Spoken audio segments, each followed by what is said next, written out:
অনুযায়ী পরিচালিত রাষ্ট্রে মুসলমানদের অধিকার কি, খ্রিস্ট ধর্ম অনুযায়ী পরিচালিত রাষ্ট্রে ইহুদিদের অধিকার কি, ইহুদি ধর্ম অনুযায়ী পরিচালিত রাষ্ট্রে খ্রিস্টান, বৌদ্ধ, হিন্দু মুসলমানদের অধিকার কি, এই বিষয়ে সুস্পষ্ট ধর্মের কোনো নির্দেশনা,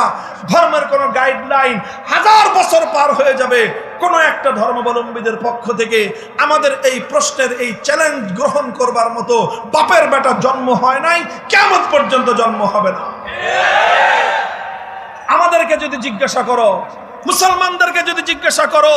যে তোমার ইসলাম ধর্ম অনুযায়ী যখন রাষ্ট্র পরিচালিত হবে, তখন তোমার রাষ্ট্রে অন্যান্য ধর্মাবলম্বী যারা বসবাস করবে, অন্যান্য ধর্মাবলম্বীদের সঙ্গে ইসলামী রাষ্ট্রের কি আচরণ হবে, এই ব্যাপারে ইসলাম কি বলে? সুবহানাল্লাহ, আলহামদুলিল্লাহ, আমরা স্পষ্ট ভাষায় বলতে পারি সেই বিষয়ে ইসলাম শুধু থিওরিটিক্যাল নয়, বরং ইসলাম বিশ্ববাসীর সামনে প্র্যাকটিক্যাল